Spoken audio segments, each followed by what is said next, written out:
जय हिंद साथियों, welcome to self study classes with Sumit Jain YouTube channel में आप सभी का स्वागत है। दोस्तों, आज फिर हमारी पर्यावरण की कक्षा स्टार्ट होने वाली है, तो सभी लोग वीडियो को लाइक कर दें, ठीक है।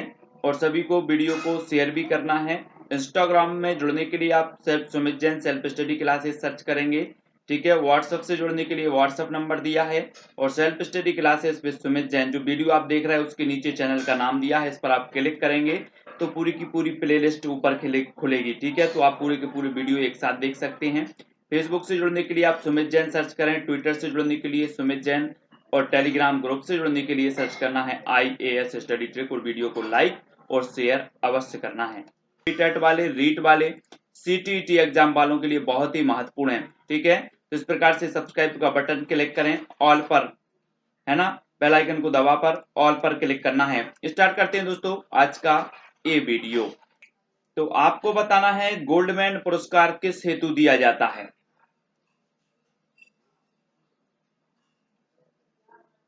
तो आपका राइट आंसर होगा पर्यावरण सुरक्षा के लिए उल्लेखनीय कार्य हेतु गोल्डमैन पुरस्कार दिया जाता है, ठीक है। अगला प्रश्न है, ग्रीन नोबेल के रूप में जाना जाता है। प्रश्न क्रमांक 2।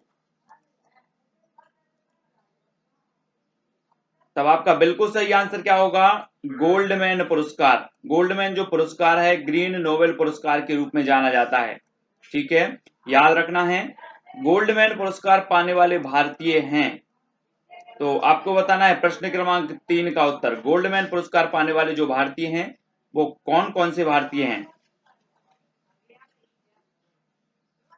तब आपका राइट आंसर क्या हो जाएगा, मेधा पाटकर, राशिदा वी, चंपा देवी, MC मेहता और रमेश अग्रवाल, ठीक है। आपसे सीधा सा क्वेश्चन पूछा जाएगा, निम्न में से बताइए किसको गोल्डमैन पुरस्कार मिला है, या फिर किसको गोल्डमैन पुरस्कार नहीं मिला है।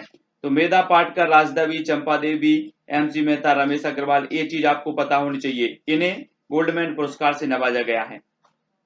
अगला क्वेश्चन देखेंगे, ग्लोबल 500 पुरस्कार किसके द्वारा प्रदान किया जाता है। ग्लोबल 500 जो पुरस्कार है वो किसके द्वारा प्रदान किया जाता है। प्रश्न क्रमांक 4। तब आपका बिल्कुल सही आंसर क्या हो जाएगा, संयुक्त राष्ट्र पर्यावरण कार्यक्रम द्वारा, ठीक है। ये जो है क्या किया जाता है, UNEP द्वारा ग्लोबल 500 पुरस्कार प्रदान किया जाता है, ठीक है। अगला क्वेश्चन देखें, भारत में सर्वाधिक जैव विविधता पाई जाती है। भारत में सर्वाधिक जैव विविधता पाई जाती है तो कहां पर पाई जाती है। भारत में सर्वाधिक जैव विविधता बताना है आपको। प्रश्न क्रमांक 5। तब आपका बिल्कुल सही आंसर होगा पश्चिमी घाट या फिर शांत घाटी में, ठीक है। कहां पर पाया जाता है, पश्चिमी घाट, शांत घाटी में, ठीक है।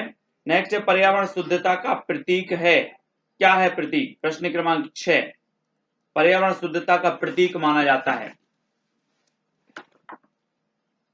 तब आपका बिल्कुल सही आंसर क्या हो जाएगा दोस्तों, आपको बताना है प्रतीक माना जाता है इको मार्क। क्या माना जाता है, इको मार्क, ठीक है। अगला है, खाद्य शुद्धता का प्रतीक है। तो खाद्य शुद्धता का प्रतीक क्या है। अभी हमने पर्यावरण शुद्धता का इको मार्क देखा, अब खाद्य शुद्धता का प्रतीक। तब आपका बिल्कुल सही आंसर होगा एग मार्क। खाद्य शुद्धता का जो प्रतीक है वो क्या है, एग मार्क, ठीक है। ABC प्रोटोकॉल किसे कहा जाता है, ABC प्रोटोकॉल। प्रश्न क्रमांक 8। तब आपका बिल्कुल सही आंसर होगा नागोया प्रोटोकॉल को ABC प्रोटोकॉल भी कहा जाता है, ठीक है, नागोया प्रोटोकॉल को। अगला क्वेश्चन देख लेते हैं दोस्तों, राष्ट्रीय पर्यावरण अभियांत्रिकी शोध संस्थान क्षेत्रीय केंद्र हैं तो कहां हैं। राष्ट्रीय पर्यावरण अभियांत्रिकी शोध संस्थान के जो क्षेत्रीय केंद्र हैं वो कहां पर हैं। प्रश्न क्रमांक 9 का उत्तर राइट होगा, कोलकाता में है, चेन्नई, हैदराबाद, दिल्ली और मुंबई में ये क्षेत्रीय केंद्र हैं। वैसे अगर बात करें राष्ट्रीय पर्यावरण अभियांत्रिकी शोध संस्थान कहां पर है, तब आपका उत्तर होता है कहां पर, नागपुर में, ठीक है। लेकिन इसके जो क्षेत्रीय केंद्र हैं वो कोलकाता में भी हैं, चेन्नई, हैदराबाद, दिल्ली और मुंबई में, ठीक है। अगला क्वेश्चन है, बाघों की गणना की जाती है, कितने वर्ष में की जाती है। प्रश्न क्रमांक 10।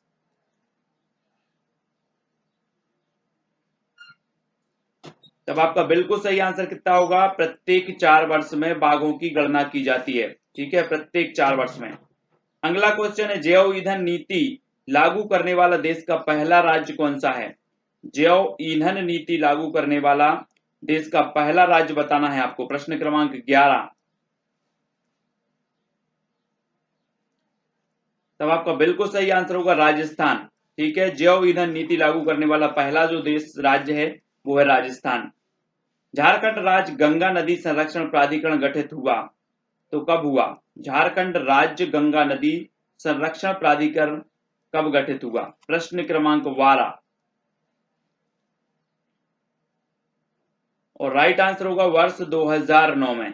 कब हुआ?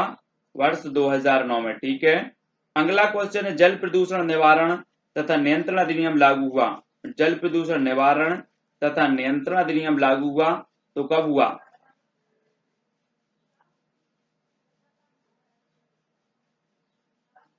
तब आपका बिल्कुल सही आंसर है 1974 में। कब हुआ? 1974। विश्व जल दिवस मनाया जाता है। प्रश्न क्रमांक 15। विश्व जल दिवस कब मनाया जाता है?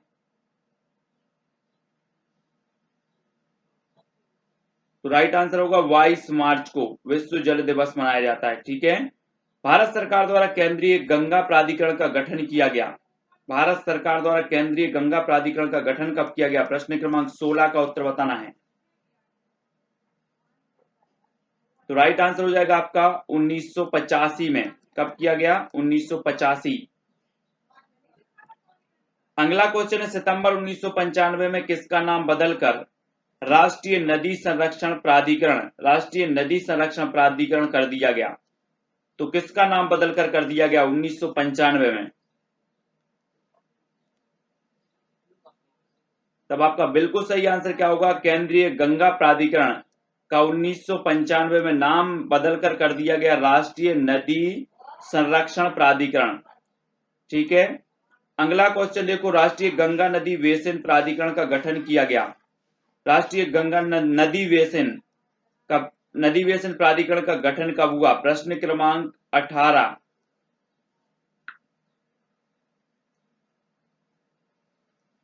तब 18 का उत्तर होगा फरवरी 2009 में। कब किया गया? फरवरी 2009 में किया गया। ठीक है, किस पर्यावरणविद को जल पुरुष कहा जाता है? प्रश्न क्रमांक 19। किस पर्यावरणविद को जल पुरुष कहा जाता है? तब आपका राइट आंसर क्या हो जाएगा? राजेंद्र सिंह। ठीक है, राजेंद्र सिंह को जल पुरुष कहा जाता है। पीने के पानी को शुद्ध करने के लिए प्रयोग में किसे लाया जाता है? पीने के पानी को शुद्ध करने में प्रयोग में लाया जाता है तो किसे लाया जाता है? प्रश्न क्रमांक 20। तब आपका बिल्कुल सही आंसर होगा क्लोरीन को प्रयोग में लाया जाता है। ठीक है, गंगा नदी डॉल्फिन संरक्षण कार्यक्रम आरंभ किया गया था। गंगा नदी डॉल्फिन संरक्षण कार्यक्रम आरंभ किया गया था 21। कब आरंभ किया गया था? तो आपका राइट आंसर जो हो जाएगा वो 1997 में। ठीक है, डॉल्फिन संरक्षण कार्यक्रम आरंभ किया गया 1997 में। अगला क्वेश्चन है, भारत का राष्ट्रीय जलीय जीव कौन सा है? प्रश्न क्रमांक 22। राष्ट्रीय जलीय जीव बताना है तो कौन सा है? तब आपका बिल्कुल सही आंसर होगा डॉल्फिन। ठीक है, अगला क्वेश्चन है, पोषण का राष्ट्रीय संस्थान स्थित है तो कहां स्थित है? प्रश्न क्रमांक 23। पोषण का राष्ट्रीय संस्थान। तब आपका बिल्कुल सही आंसर होगा कहां पर है? हैदराबाद में। पोषण का राष्ट्रीय संस्थान है हैदराबाद। विश्व परिवेश दिवस कब मनाया जाता है? प्रश्न क्रमांक 24। तो राइट आंसर क्या हो जाएगा? 5 अक्टूबर को विश्व परिवेश दिवस मनाया जाता है। ठीक है, अगला क्वेश्चन, विश्व तंबाकू निरोध दिवस मनाया जाता है 25। विश्व तंबाकू निरोध दिवस। तब आपका बिल्कुल सही आंसर होगा 31 मई को। 31 मई को मनाया जाता है विश्व तंबाकू निरोध दिवस, और 22 मई को जैव विविधता दिवस। ठीक है, याद रखना है। अगला क्वेश्चन है, केंद्रीय शुष्क क्षेत्र अनुसंधान संस्थान स्थित है तो कहां स्थित है? प्रश्न क्रमांक 26। केंद्रीय शुष्क क्षेत्र अनुसंधान संस्थान तो कहां पर स्थित है? 26। 26 का आपका बिल्कुल सही आंसर होगा जोधपुर में। केंद्रीय शुष्क क्षेत्र अनुसंधान संस्थान है Jodhpur. Indian institute of ecology and environment अवस्थित है, कहां पर अवस्थित है? Indian institute of ecology and environment अवस्थित है, तो कहां पर अवस्थित है? प्रश्न क्रमांक 27। और 27 का आपका राइट आंसर होगा नई दिल्ली में। कहां पर अवस्थित है? नई दिल्ली। प्रतिष्ठित टाइलर पुरस्कार जिस क्षेत्र में प्रदान किया जाता है वह है, टाइलर पुरस्कार किस क्षेत्र में प्रदान किया जाता है? 28। तो राइट आंसर हो जाएगा पर्यावरण संरक्षण के क्षेत्र में ये पुरस्कार प्रदान किया जाता है। ठीक है, पर्यावरण संरक्षण। ग्लोबल 5000 पुरस्कार प्रदान किए जाते हैं, ग्लोबल 5000 पुरस्कार प्रदान किए जाते हैं, तो किस क्षेत्र में? राइट आंसर होगा पर्यावरण प्रतिरक्षा के लिए, पर्यावरण प्रतिरक्षा के लिए ग्लोबल 5000 पुरस्कार प्रदान किया जाता है। अगला क्वेश्चन है दोस्तों आपका, भारत का राष्ट्रीय सामुद्रिक पार्क स्थित है, तो कहां स्थित है? प्रश्न क्रमांक 30। भारत का राष्ट्रीय सामुद्रिक पार्क स्थित है, ये स्थित है कच्छ की खाड़ी में। कहां पर स्थित है? कच्छ की खाड़ी में।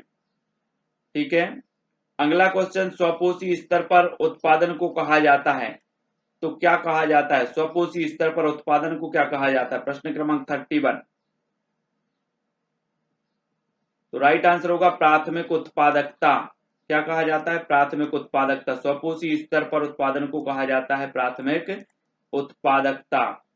अगला है जीवधारियों के कार्बनिक और अकार्बनिक वातावरण और पारिस्थितिकी संबंधों के अध्ययन को पारिस्थितिकी अथवा पारिस्थितिकी विज्ञान कहा जाता है।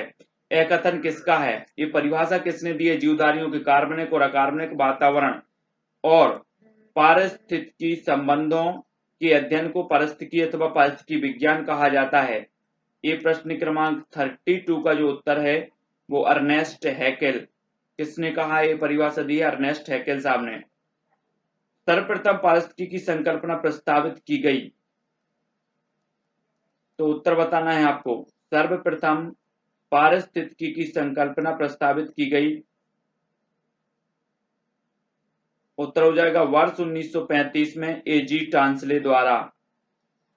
1935 में एजी टांसले द्वारा सर्वप्रथम पारिस्थितिकी की संकल्पना प्रस्तावित की गई। ठीक है, अगला क्वेश्चन देखो, घास स्थल वन तथा मरुस्थल उदाहरण हैं, तो किस चीज के उदाहरण हैं? घास स्थल वन तथा मरुस्थल उदाहरण हैं। प्रश्न क्रमांक 34 का स्थलीय पारिस्थितिक तंत्र के, घास स्थल तथा वन तथा मरुस्थल उदाहरण है, तो किसके हैं? स्थलीय पारिस्थितिक तंत्र के।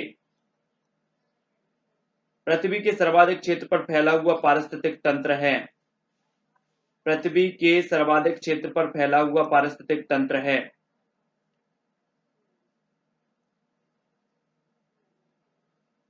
तो वो तंत्र है सामुद्रिक। कौन सा तंत्र है? सामुद्रिक तंत्र है जो सर्वाधिक क्षेत्र पर फैला हुआ है।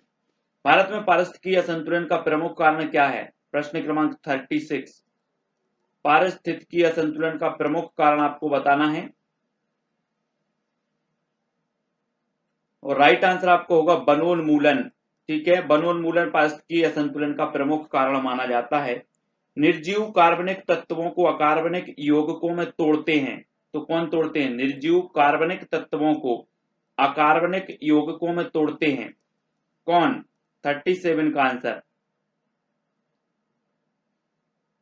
तब आपका बिल्कुल सही आंसर होगा अपघटक। कौन तोड़ते हैं? अपघटक। ठीक है, अगला क्वेश्चन देखेंगे, ऐसे पदार्थ जिनके ऑक्सीकरण के पश्चात जीवधारियों को ऊर्जा प्राप्त होती है कहे जाते हैं। ऐसे पदार्थ जिनके ऑक्सीकरण के पश्चात जीवधारियों को ऊर्जा प्राप्त होती है वे पदार्थ क्या कहे जाते हैं? प्रश्न क्रमांक 38 और राइट आंसर होगा खाद्य पदार्थ। क्या कहे जाते हैं? खाद्य पदार्थ जिनके ऑक्सीकरण के पश्चात जीवधारियों को क्या प्राप्त होती है? ऊर्जा। वे खाद्य पदार्थ कहलाते हैं। जीव भार का पिरामिड जिस पारिस्थितिक तंत्र में उलट जाता है वह पारिस्थितिक तंत्र कौन सा है? जीव भार का पिरामिड जिस पारिस्थितिक तंत्र में उलट जाता है उस पारिस्थितिक तंत्र का नाम बताना। प्रश्न क्रमांक 39।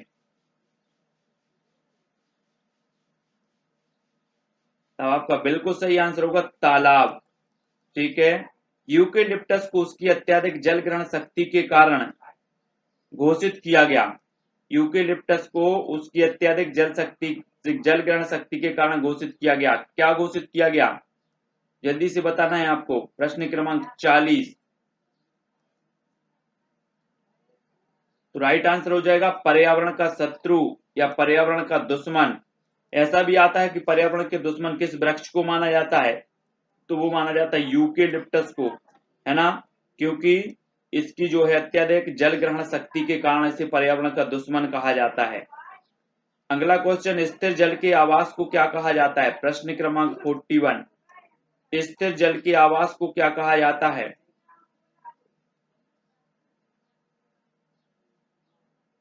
तो राइट आंसर आपका हो जाएगा लैंटिक आवास। ठीक है। स्थिर जल के आवास को कहा जाता है लैंटिक आवास। अगला देख लेते, बहते जल के आवास को क्या कहा जाता है? बहते जल के आवास को 42 का उत्तर, तो वो कहलाता है लोटेक आवास। ठीक है। बहते जल के आवास को लोटेक आवास कहा जाता है। दो भिन्न समुदायों के बीच का संक्रमित क्षेत्र कहलाता है, क्या कहलाता है? प्रश्न क्रमांक 43। दो भिन्न समुदायों के बीच का जो संक्रांति क्षेत्र है, संक्रांति क्षेत्र है, उसे क्या कहा जाता है? प्रश्न क्रमांक 43। तब आपका बिल्कुल सही आंसर होगा इकोटोन। क्या कहा जाता है? इकोटोन। ठीक है। हर पोषण स्तर पर ऊर्जा की मात्रा घटती है या फिर बढ़ती है? हर पोषण स्तर पर ऊर्जा की मात्रा घटती है या बढ़ती है? 44 का उत्तर बताना है आपको।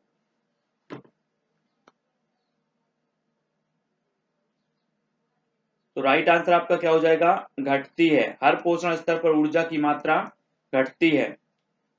वन संरक्षण अधिनियम लागू किया गया तो कब किया गया? वन संरक्षण अधिनियम, प्रश्न क्रमांक 45 का उत्तर, तब आपका बिल्कुल सही आंसर होगा वर्ष 1980 में वन संरक्षण अधिनियम लागू किया गया। नवीकरणीय ऊर्जा गैर परंपरागत ऊर्जा के स्रोत हैं तो कौन है? चार विकल्प हैं आपके सामने, चार से एक का चयन करना है। नवीकरणीय ऊर्जा गैर परंपरागत ऊर्जा के स्रोत कौन है? तब आपका बिल्कुल सही आंसर होगा सौर ऊर्जा, पवन ऊर्जा, जल ऊर्जा, ज्वारीय ऊर्जा, ठीक है, भूतापीय ऊर्जा और बायोगैस ऊर्जा। ये जो ऊर्जा है दोस्तों, ये क्या है? नवीकरणीय ऊर्जा के स्रोत हैं, गैर परंपरागत जिन्हें की कहा जाता है। अब आपका एक 2011 एमपी टेट में क्वेश्चन आया था कि निम्न में से बताइए कौन सा नवीकरणीय ऊर्जा का अनवीकरणीय ऊर्जा का स्रोत है। तो आपको पता होनी चाहिए कि अनवीकरणीय ऊर्जा के स्रोत कौन से हैं और नवीकरणीय ऊर्जा के स्रोत कौन से हैं। ठीक है। अगला क्वेश्चन है दोस्तों, सीएनजी का प्रमुख संगठक कौन सा है? आपको बताना है सीएनजी का प्रमुख संगठन है। तब आपका राइट आंसर क्या होगा? सीएनजी का प्रमुख संगठन कौन सा है? प्रश्न क्रमांक 47 और आंसर हो जाएगा दोस्तों आपका मीथेन। मीथेन जो है इस सीएनजी का प्रमुख संगठक माना जाता है। ठीक है। तो याद रखना है, श्वेत महाद्वीप किसे कहते हैं? प्रश्न क्रमांक 48 का आंसर बताना है, श्वेत महाद्वीप किसे कहते हैं? तो आपका बिल्कुल सही आंसर क्या होगा? श्वेत महाद्वीप। श्वेत महाद्वीप कहा जाता है अंटार्कटिका महाद्वीप को। ठीक है। अंटार्कटिका महाद्वीप को श्वेत महाद्वीप के नाम से भी जाना जाता है। सबसे छोटा महाद्वीप कौन सा है? प्रश्न क्रमांक 49। बिल्कुल सरल आंसर, सभी का आंसर सही आना चाहिए। तो आपका बिल्कुल सही आंसर होगा ऑस्ट्रेलिया। ऑस्ट्रेलिया जो है दोस्तों, ये सबसे छोटा महाद्वीप माना जाता है ऑस्ट्रेलिया। 49 का उत्तर ऑस्ट्रेलिया। ठीक है। अगला क्वेश्चन देख लो, विश्व का दूसरा सबसे बड़ा महाद्वीप कौन सा है? प्रश्न क्रमांक 50। विश्व का दूसरा सबसे बड़ा महाद्वीप बताना है। आपने पढ़ा होगा कि विश्व का सबसे बड़ा जो महाद्वीप है वो महाद्वीप है एशिया महाद्वीप। ठीक है। लेकिन बात करें विश्व का दूसरा सबसे बड़ा महाद्वीप कौन सा है, तो आपका उत्तर होगा अफ्रीका महाद्वीप। कौन सा है? अफ्रीका महाद्वीप। ठीक है। पक्षियों का महाद्वीप किसे कहते हैं? पक्षियों का महाद्वीप बताना है 51 का आंसर। किसे कहा जाता है पक्षियों का महाद्वीप? तो आपका बिल्कुल सही आंसर होगा पक्षियों का महाद्वीप दक्षिण अमेरिका। किसे कहा जाता है? दक्षिण अमेरिका को कहा जाता है पक्षियों का महाद्वीप। याद रखना है सभी को। विश्व का सबसे ऊंचा पठार कौन सा है? एमपी टेट 2011 में प्रश्न पूछा गया था। विश्व का सबसे ऊंचा पठार 52 का आंसर।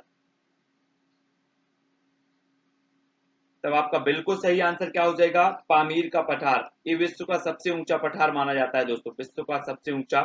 फ्लोरीकल्चर संबंधित है, तो किससे संबंधित है फ्लोरीकल्चर? आपने बहुत सी चीजें पढ़ी हैं, हरित क्रांति पढ़ी है ना, और भी एपी कल्चर पढ़े हैं, ऐसी बहुत सारी चीजें पढ़ी हैं, है ना, बर्मी कल्चर। तो आपको फ्लोरीकल्चर बताना है किससे संबंधित है, तो ये संबंधित है फूल उत्पाद से। किससे संबंधित है? फूल उत्पाद से संबंधित है फ्लोरीकल्चर। यूरोप का गर्म कंबल किसे कहा जाता है? प्रश्न क्रमांक 54 का आंसर। यूरोप का गर्म कंबल किसे कहा जाता है? तब आपका बिल्कुल सही आंसर होगा दोस्तों गल्फ स्ट्रीम। किसे कहा जाता है यूरोप का गर्म कंबल? गल्फ स्ट्रीम को कहा जाता है। ठीक है, 54 का आंसर गल्फ स्ट्रीम। किसे प्रायद्वीपों का प्रायद्वीप कहा जाता है? 55। तो आपका बिल्कुल सही आंसर होगा प्रायद्वीपों का प्रायद्वीप कहा जाता है यूरोप महाद्वीप को। ठीक है, यूरोप को प्रायद्वीपों का प्रायद्वीप कहा जाता है यूरोप। अगला है सर्वाधिक भूकंप वाला देश कौन सा है? प्रश्न क्रमांक 56। सर्वाधिक भूकंप वाला देश बताना है, और आपका बिल्कुल सही आंसर होगा जापान। जापान दोस्तों सर्वाधिक भूकंप वाला देश है। कौन सा? जापान। ठीक है। पृथ्वी और सूर्य के बीच चंद्रमा का आ जाना कहलाता है, क्या कहलाता है? पृथ्वी और सूर्य के बीच चंद्रमा का आ जाना क्या कहलाता है? 57। तो आपका बिल्कुल सही आंसर होगा सूर्य ग्रहण। क्या कहलाता है? पृथ्वी और सूर्य के बीच चंद्रमा का आ जाना सूर्य ग्रहण कहलाता है। ठीक है। अगला क्वेश्चन देखो, किस ग्रह का घनत्व जल से भी कम है? तो किस ग्रह का घनत्व है जल से भी कम? 58 का आंसर बताना है आपको। आपने ग्रह पढ़े हैं, अलग अलग ग्रह पढ़े हैं, कौन से ग्रह का क्या रंग है ये भी आपने पढ़ा है, कौन सा सबसे बड़ा ग्रह है, कौन सा सबसे छोटा ग्रह है, लेकिन आपको बताना है कि जल से भी कम घनत्व है, तो वो शनि का है। किसका है? शनि, शनि ग्रह का। सिगरेट के धुएं में मुख्य प्रदूषक कौन है? सिगरेट के धुएं में मुख्य प्रदूषक आपको बताना है 59 का आंसर। तो आपका बिल्कुल सही आंसर होगा दोस्तों कार्बन मोनोऑक्साइड व बेंजीन। ये क्या है? सिगरेट के धुएं के मुख्य प्रदूषक माने जाते हैं। 59 का आंसर हो जाएगा कार्बन मोनोऑक्साइड और बेंजीन। गोबर गैस का मुख्य घटक है, तो कौन सा है? गोबर गैस का मुख्य घटक बताना है, तो आपका बिल्कुल सही आंसर होगा मीथेन। मीथेन जो है ये गोबर गैस का मुख्य घटक माना जाता है। प्रश्न क्रमांक 60 का आंसर। पृथ्वी का जुड़वा ग्रह किसे कहा जाता है? 61 पूछा गया था एमपी टेट 2011 में। पृथ्वी का जुड़वा ग्रह किसे कहा जाता है? तो आपका बिल्कुल सही आंसर क्या हो जाएगा? उत्तर होगा दोस्तों शुक्र, है ना। पृथ्वी का जुड़वा ग्रह, पृथ्वी की बहन। ठीक है, तो शुक्र आपका बिल्कुल सही होगा। कृत्रिम वर्षा के लिए उत्तरदायी है, तो क्या उत्तरदायी है कृत्रिम वर्षा के लिए? राइट होगा सिल्वर आयोडाइड। सिल्वर आयोडाइड कृत्रिम वर्षा के लिए उत्तरदायी मानी जाती है, सिल्वर आयोडाइड। ठीक है। ओजोन संरक्षण को रोकने के लिए मॉन्ट्रियल प्रोटोकॉल समझौता कब हुआ था? ओजोन संरक्षण को रोकने के लिए मॉन्ट्रियल प्रोटोकॉल, आपको एक क्वेश्चन ऐसा भी यहां से बन जाता है कि मॉन्ट्रियल प्रोटोकॉल संबंधित है, तो ये ओजोन संरक्षण से संबंधित है, लेकिन यहां पर पूछा गया है कि ओजोन संरक्षण को रोकने के लिए मॉन्ट्रियल प्रोटोकॉल कब हुआ था ये समझौता? प्रश्न क्रमांक 63, और राइट आंसर होगा 16 सितंबर 1987 को। ठीक है, और 16 सितंबर को हम क्या मनाते हैं? ओजोन दिवस। ठीक है, ओजोन दिवस। चिकनगुनिया रोग का वाहक है, तो चिकनगुनिया रोग का वाहक कौन सा है? जल्दी से बताएं। प्रश्न क्रमांक 64। राइट आंसर होगा दोस्तों एडिज इजिप्टी मच्छर जो होता है वो चिकनगुनिया रोग का वाहक होता है। अगला है पत्तियों का हरा रंग होता है, किसके कारण होता है पत्तियों का? आपने देखे होंगे पेड़ पौधे की जो पत्तियां होती हैं उनका हरा रंग क्यों होता है, आपको पता होनी चाहिए। तब आपका बिल्कुल सही आंसर होगा क्लोरोफिल के कारण। काय के कारण हो जाएगा? क्लोरोफिल के कारण हो जाएगा, ठीक है, पत्तियों का हरा रंग। अगला है सूक्ष्म जीव विज्ञान का पिता कौन है? सूक्ष्म जीव विज्ञान का पिता बताना है, प्रश्न क्रमांक 66। सूक्ष्म जीव विज्ञान का पिता कौन है? तब आपका बिल्कुल सही आंसर होगा लुई पास्चर। कौन है? Louis Pasteur. सूक्ष्म जीव विज्ञान का पिता है लुई पास्चर। अगला है केंद्रीय चावल अनुसंधान संस्थान कहां पर स्थित है? प्रश्न क्रमांक 67 का आंसर बताएंगे। तब आपका बिल्कुल सही आंसर होगा केंद्रीय चावल अनुसंधान संस्थान है कटक, ठीक है, कटक में है, याद रख लेना, केंद्रीय चावल अनुसंधान संस्थान कटक। क्वेश्चन है दोस्तों, गाजर में लाल नारंगी रंग किस तत्व के कारण होता है? 68। लाल नारंगी रंग किस तत्व के कारण होता है गाजर में? तो आपका बिल्कुल सही आंसर होगा कैरोटीन के कारण। काय के कारण होता है? कैरोटीन के कारण। महत्वपूर्ण प्रश्न है 68। भ्रूण विज्ञान के जनक कौन है? प्रश्न क्रमांक है 69, भ्रूण विज्ञान के जनक।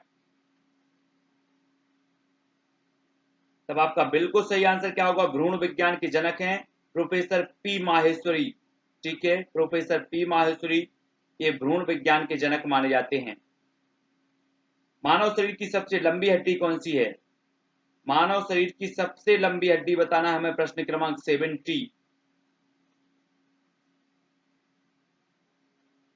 तो आपका बिल्कुल सही आंसर होगा फीमर। जांग की जो फीमर होती है ये मानव शरीर की सबसे लंबी हड्डी मानी जाती है। मूत्र का हल्का पीला रंग किस कारण होता है? मूत्र का हल्का पीला रंग किस कारण होता है? 71।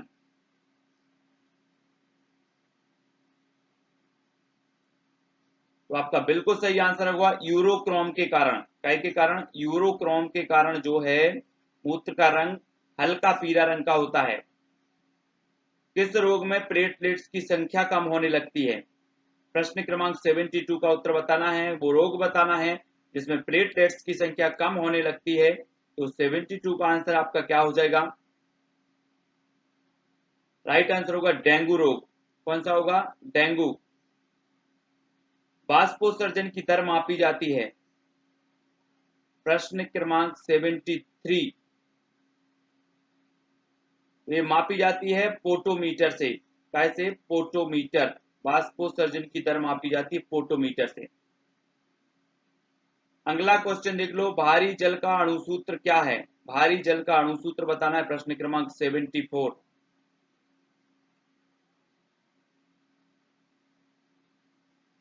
तब आपका बिल्कुल सही आंसर होगा H2O। ये क्या है? तो यहां पर आपको सुधारना है दोस्तों, भारी जल का जो अणुसूत्र माना जाता है वो D2O माना जाता है। क्या माना जाता है? D2O। लेकिन जल का माना जाता है तो H2O, ठीक है, ये जल का लिखा हुआ है, जल का होता है H2O और D2O ये भारी जल का अणुसूत्र है, ठीक है, इसको याद रखेंगे, सभी लोगों को याद रखना है। शुद्ध जल का पीएच मान होता है, शुद्ध जल का पीएच मान बताना है आपको, कौन सा होता है? 75 का शुद्ध जल का पीएच मान। तब आपका बिल्कुल सही आंसर होगा कितना? 7 होता है शुद्ध जल का पीएच मान। पृथ्वी दिवस कब मनाया जाता है? प्रश्न क्रमांक 76, बिल्कुल सरल, सभी को आना चाहिए। तो उत्तर आपका हो जाएगा क्या? 22 अप्रैल को पृथ्वी दिवस मनाया जाता है, ठीक है। अब दोस्तों आपको बताना है पृथ्वी दिवस 2020 का विषय क्या है, क्या था? पृथ्वी दिवस अभी अप्रैल में मनाया गया 22 अप्रैल को, और 2020 की जो थीम थी वो क्या थी? 77वां प्रश्न है और उत्तर कमेंट में लिखना है। तो उत्तर होगा क्लाइमेट एक्शन, ठीक है, पृथ्वी दिवस 2020 का थीम थी। अगला है दोस्तों, भारत का भारत का उत्तरी बिंदु बताना है आपको। भारत का उत्तरी बिंदु, भारत का सबसे उत्तरी बिंदु कौन सा है? तब आपका बिल्कुल सही आंसर क्या होगा? इंदिरा कॉल। इंदिरा कॉल जो है ये भारत का सबसे उत्तरी बिंदु माना जाता है। भारत का सबसे ठंडा पठार कौन सा है? 79। भारत का सबसे ठंडा पठार बताना है हमें। तो आपका बिल्कुल सही आंसर होगा लद्दाख। ये भारत का सबसे ठंडा पठार माना जाता है दोस्तों, सबसे ठंडा पठार लद्दाख। संसार की छत किसे कहा जाता है? 80 का उत्तर बताना है। तो आपका बिल्कुल सही आंसर होगा पामीर का पठार। पामीर के पठार को कहा जाता है संसार की छत। भारत की सबसे लंबी स्थल सीमा किस देश के साथ है? भारत की सबसे लंबी स्थल सीमा किस देश के साथ है? प्रश्न क्रमांक 81। तो किस देश के साथ है? बांग्लादेश। किसके साथ? बांग्लादेश के साथ है। भारत की सबसे लंबी स्थल सीमा बांग्लादेश के साथ है। अगला क्वेश्चन, विश्व का सबसे अधिक जनसंख्या घनत्व वाला मरुस्थल कौन सा है? विश्व का सबसे अधिक जनसंख्या घनत्व वाला मरुस्थल बताना है। 82 का प्रश्न। तो आपका बिल्कुल सही आंसर होगा थार। थार मरुस्थल जो कि भारत में है और विश्व का सबसे अधिक जनसंख्या घनत्व वाला मरुस्थल माना जाता है, थार। दुधवा राष्ट्रीय उद्यान स्थित है, तो कहां पर स्थित है? प्रश्न क्रमांक 83, दुधवा राष्ट्रीय उद्यान। तब आपका बिल्कुल सही आंसर होगा उत्तर प्रदेश में दुधवा राष्ट्रीय उद्यान। ठीक है। खैरा किस फसल का रोग है? प्रश्न क्रमांक 84।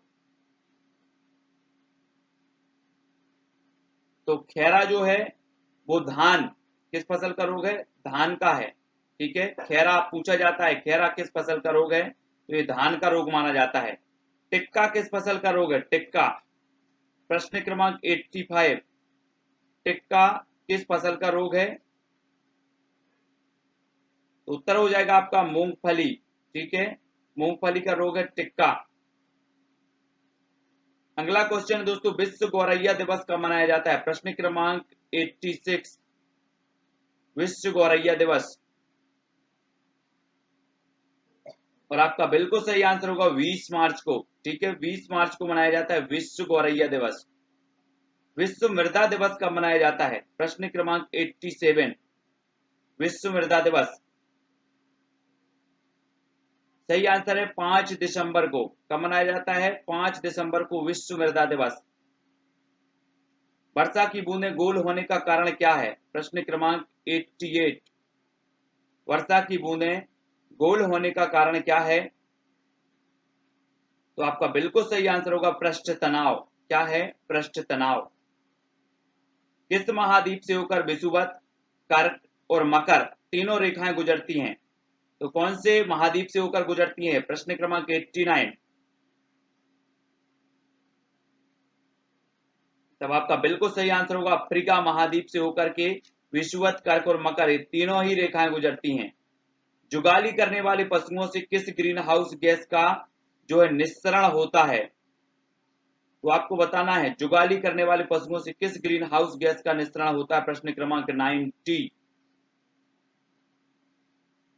और आपका बिल्कुल सही आंसर होगा मीथेन। किस गैस का जो है निस्सरण होता है? तो मीथेन गैस का निस्सरण होता है। ठीक है, तो दोस्तों यहाँ पर हमारे महत्वपूर्ण प्रश्नों पर हमने चर्चा की जो कि हमारे पर्यावरण से संबंधित थे। रोज 6:30 बजे इसी प्रकार आपकी क्लास निरंतर लगेगी, है ना। इंस्टाग्राम से आपको जुड़ा रहना है, सर्च करना है Sumit Jain self study classes. WhatsApp number दिया है तो व्हाट्सएप पर भी आप संपर्क कर सकते हैं। ठीक है, यूट्यूब पर सेल्फ स्टडी क्लासेस आपको नीचे चैनल का नाम दिख रहा होगा, उस पर क्लिक करें तो चैनल खुलेगा, ऊपर प्लेलिस्ट आपको मिल जाएगी। ठीक है, प्लेलिस्ट पर क्लिक करना और सारे के सारे वीडियो आपको प्लेलिस्ट में मिलेंगे। ठीक है, और फेसबुक पर सर्च करना है सुमित जैन, ट्विटर पर सर्च करना है सुमित जैन और टेलीग्राम ग्रुप से जुड़ने के लिए सर्च करना है IAS स्टडी ट्रिक। ठीक है, वीडियो को लाइक करके शेयर अवश्य करें दोस्तों। आज के वीडियो के लिए बस इतना ही। जय हिंद।